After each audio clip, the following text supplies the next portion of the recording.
Hey guys, today I'm going to tell you why I think that the 2026 R7 is arguably the best new beginner bike, even when it comes to the R3 or like Honda's 500cc or Yamaha's 300cc, any of those. I think the R7, the 2026 R7, is the best new sports bike, and these are the reasons why. So for the 2026, Yamaha's given us some real electronics.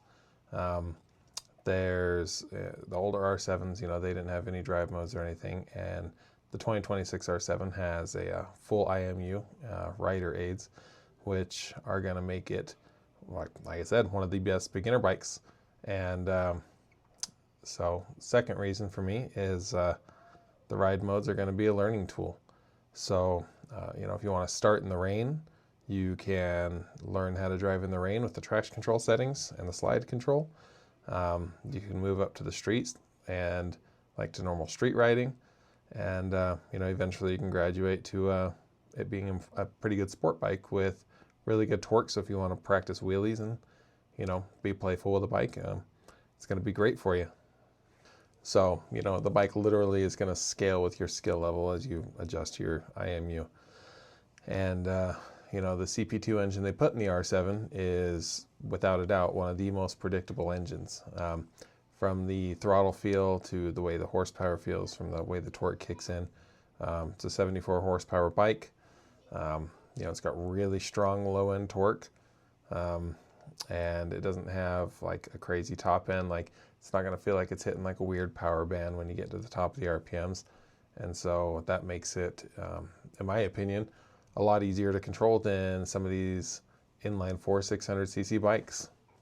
And the way the torque comes in, it comes in early. It's all the CP engines, the CP1, 2, 3.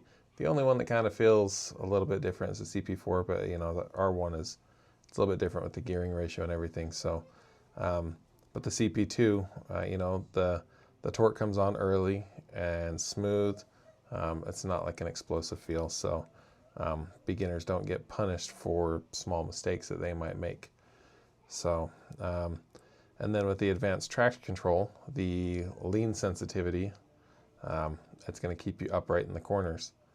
And so that's huge for new riders trying to learn how to corner into a canyon, because, well, every one of us that rides a bike knows that our favorite place to ride is going to be a canyon. The 2026 R7 also has cornering ABS, which is a pretty big deal. The brakes adjust based on the lean angle, which is going to prevent panic braking and crashes in mid-corners. So, that's something that, even though an R3 isn't as fast or doesn't have as much power, an R3 is not going to do that right now. Maybe in 2027, I don't know. We'll see. We'll see what the new ones bring. But as far as the 2026 right now, the R7 is the bike that's going to do that. And so it also has adjustable engine braking, and that's going to help you control on deceleration. And it's going to reduce the rear wheel instability, which is, it's a pretty nice thing to have for a new beginner rider. It's going to make your downshifting feel a lot less sketchy, which is really nice. And it's also one of the things I talk about when I talk about the dual clutch transmission is that, my biggest point with it is the downshifting. The way for a nice beginner, it makes an 1100cc bike not feel like an 1100cc bike when you're driving it. It's still a pretty good beginner bike too. And then, I don't know if this makes it a good beginner bike, but this is another thing I really like about the new R7 is that it's got a quick shift up and down. So when you're shifting, a lot of people, when they're starting to learn how to ride a bike, they can mess up some shifting. They can forget to pull the clutch in. I know I did that a lot when I was first learning. When I was super young, I wouldn't use the clutch all the time. I would just use it to start, and then I would just quick shift regardless if it had quick shifters. I know we all do it. And so, but having a quick shifter on there makes it a lot less forgiving, because you don't have to use the clutch. You aren't going to break anything. You're not going to hurt it. And so, the worst thing you're going to do is going to kill it. So in my opinion, it makes for a smoother rider experience having the quick shifter and being able to just control it like that. And so it makes you not have to worry so much about your clutch timing, which is just a big advantage. Also, the comfort on the bike, like it's a lot more comfortable than the 2025 was, and it's a lot less aggressive than a lot of other street bikes are. So it's got a slightly lower seat than some other street bikes. It'll pick you up quite a bit.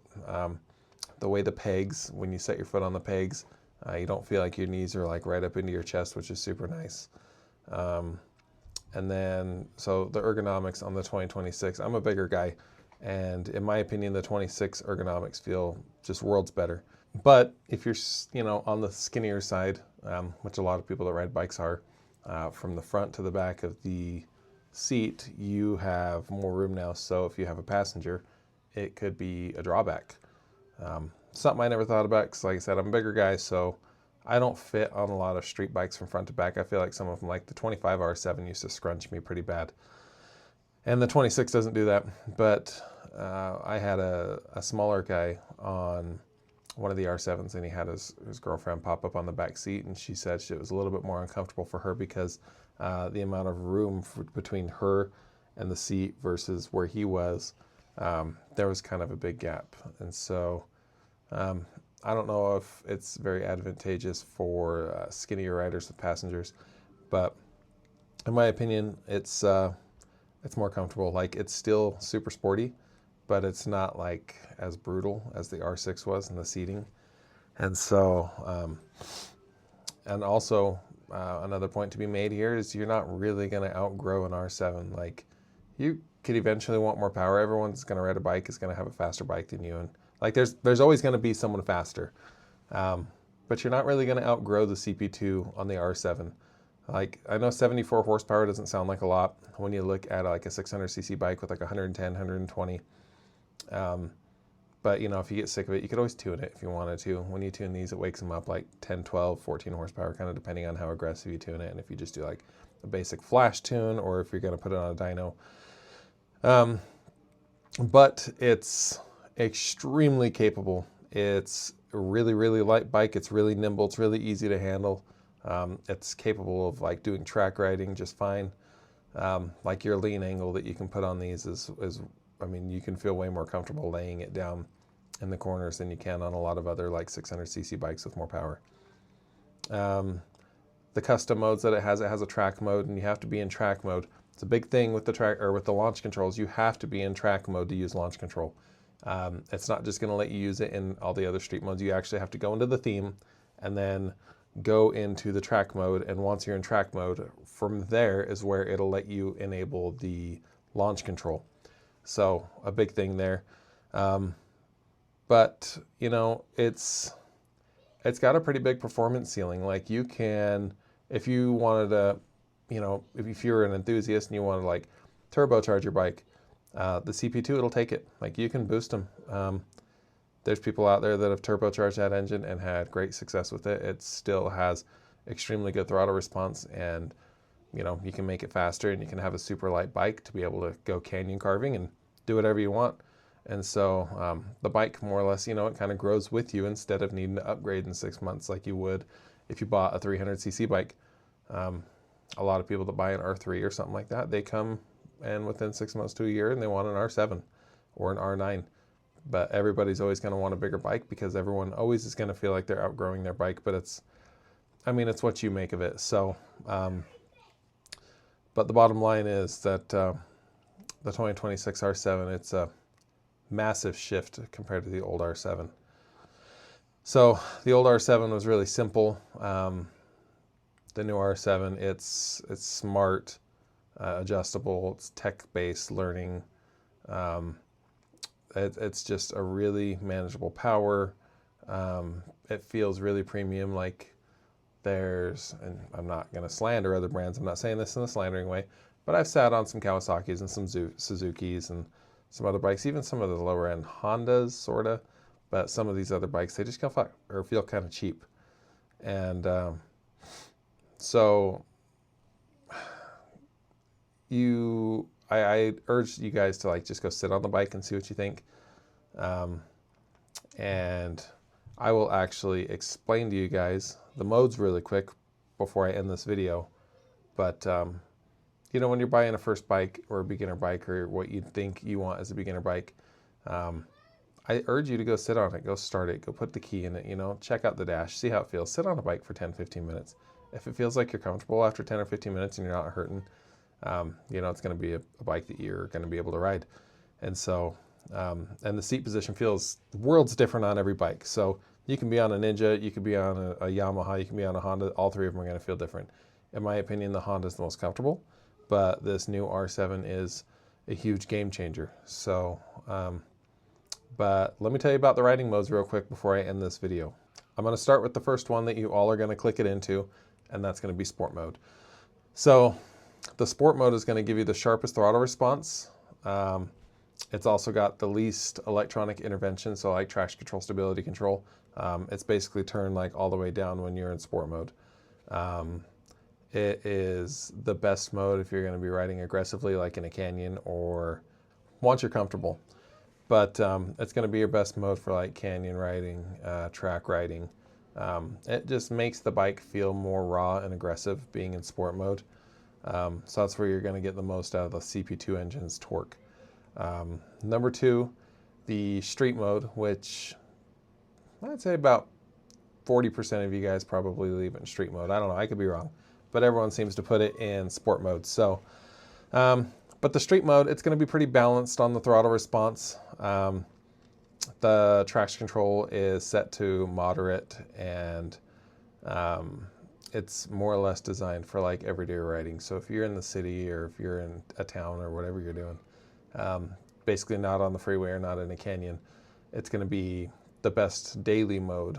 I mean, if you don't need to be hauling ass everywhere you go. And so, but it makes the bike super predictable and smooth, and it's a pretty confident mode. The rain mode kind of speaks for itself, so it's going to have the softest throttle, reducing the throttle to the lowest point of torque in the settings. And then it's also going to engage the maximum electronic intervention. And so like your traction control, your slide control, it's basically the rain mode is built for really low grip situations to kind of help you not slide the bike out from underneath you. And then you have custom modes, so you can set your custom modes. And so when you're setting everything, you have your TCS, which means traction control. You have your SCS, which is your slide control. And then you're going to have your LIF, that's your wheelie slash like lift control. Then you have one called EBM, that is your engine braking. It stands for engine braking management.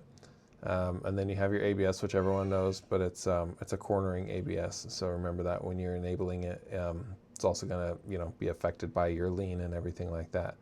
And so you can create custom modes and set up your own user modes to however you want if you have other driving kind of forums that you do.